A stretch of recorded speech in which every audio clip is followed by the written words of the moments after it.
Et bonjour à toutes, bonjour à tous, c'est Dario Vigilante et bienvenue pour la critique du film The Amazing Spider-Man.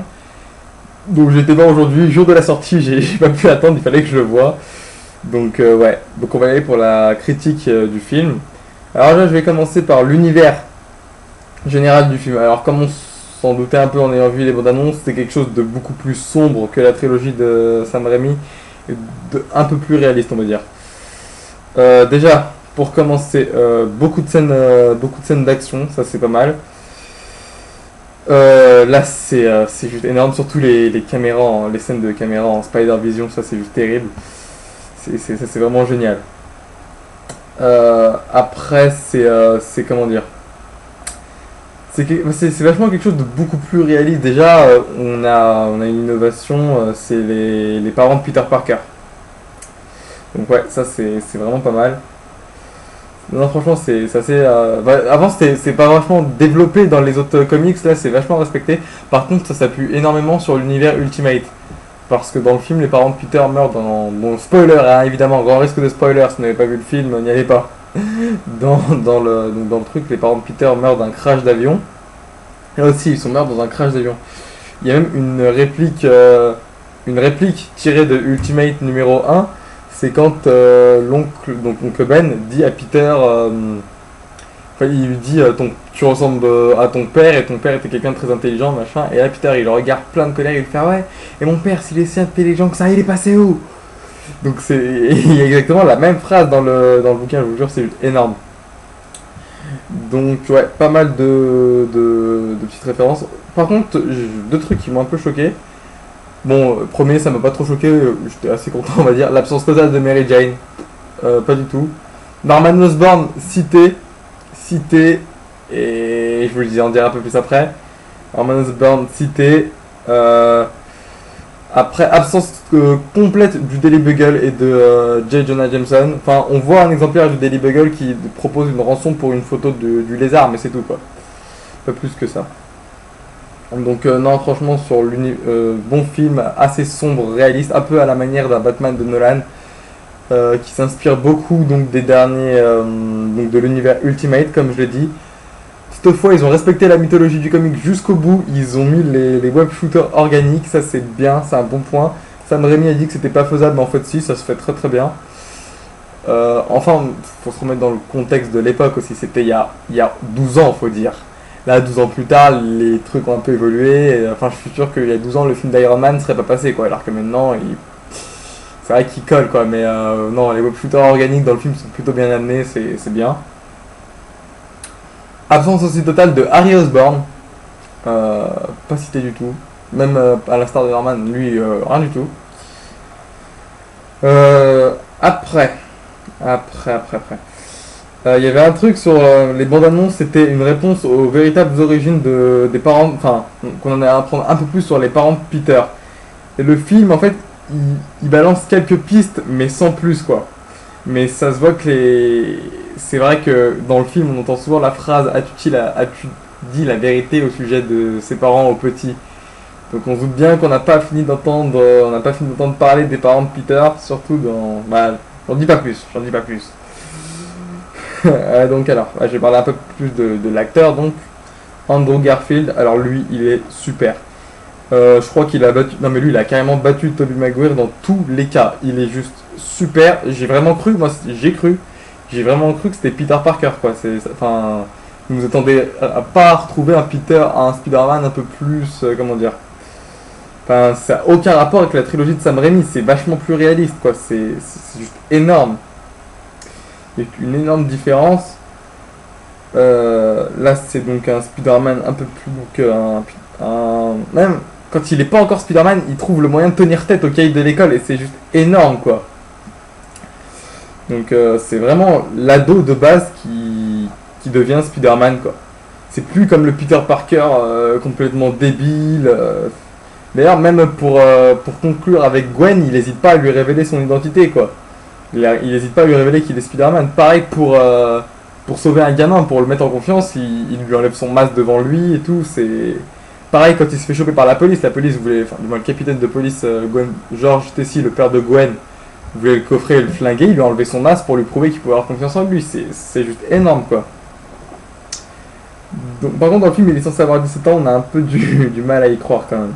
Il fait un peu plus quand même, l'acteur. Donc non, franchement, c'est génial. Franchement, bon jeu d'acteur de la part d'Andrew Garfield, hein, génial. On va parler un peu d'Andrew Garfield et Gwen Stacy, enfin d'Andrew Garfield et Emma Stone du moins, Gwen Stacy. Là aussi, on y croit, c'est crédible. Beaucoup plus crédible que Tobey Maguire et Kristen Dunst. Les premiers, Tobey Maguire et Kristen, c'était complètement débile, stupide. C'était des niaiseries, c'était oui, non, ouais, non, peut-être, je sais pas, c'était vraiment nul. Alors que là, ça marche tout de suite du premier coup, c'est franchement génial. Même si on sait quel destin attend Gwen Stacy, du moins les fans du comics savent quel destin attend Gwen Stacy. Hein. C'est tout ce qui lui attend.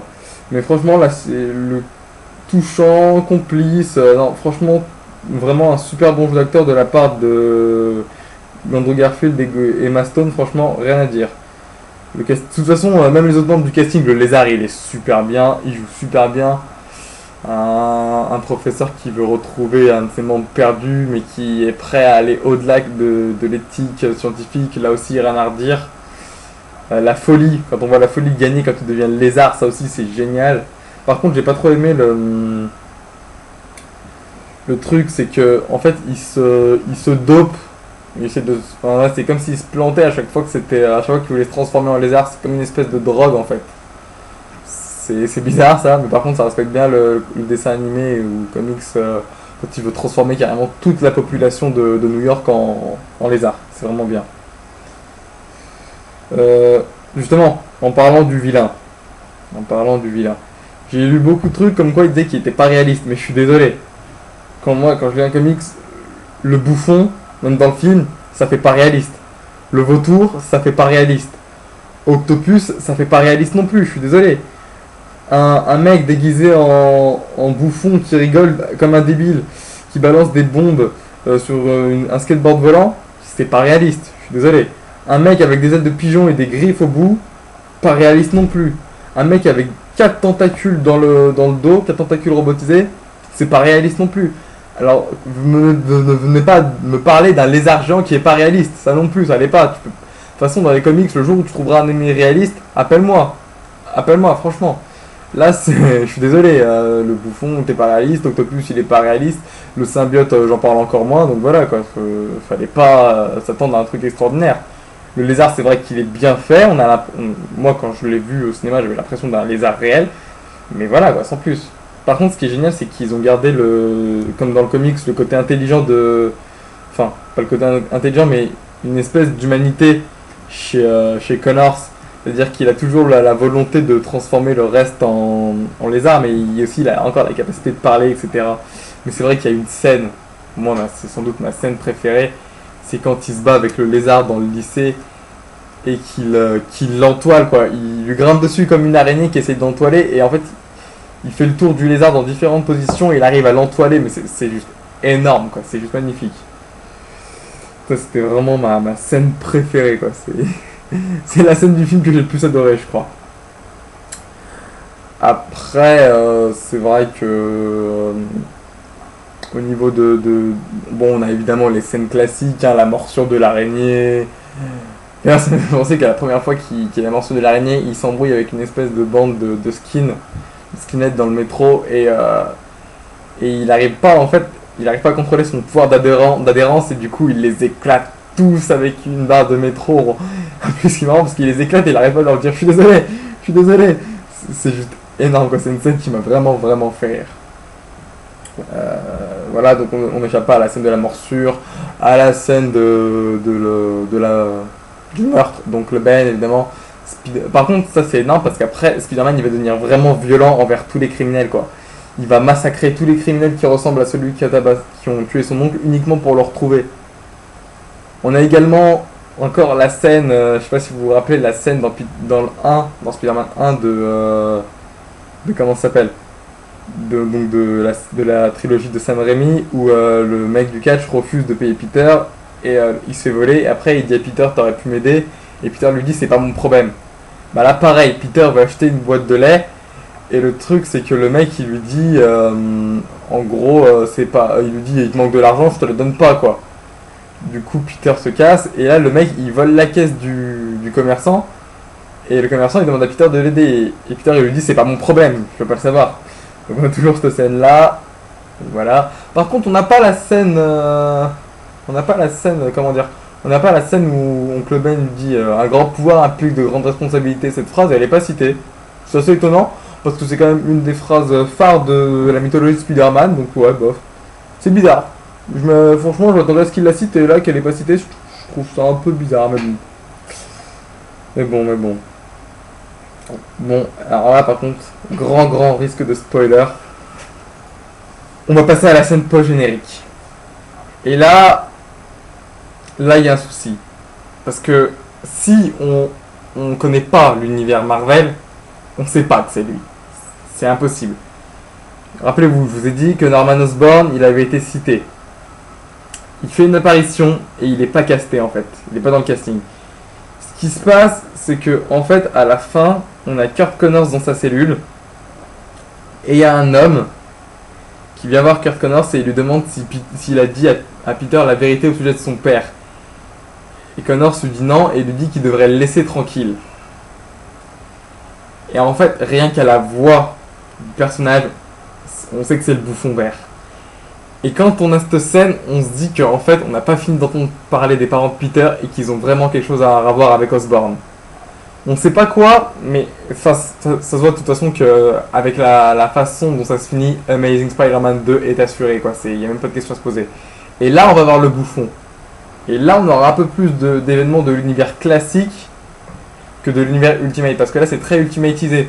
Mais si on a le Bouffon, ça va revenir au mode classique, je crois.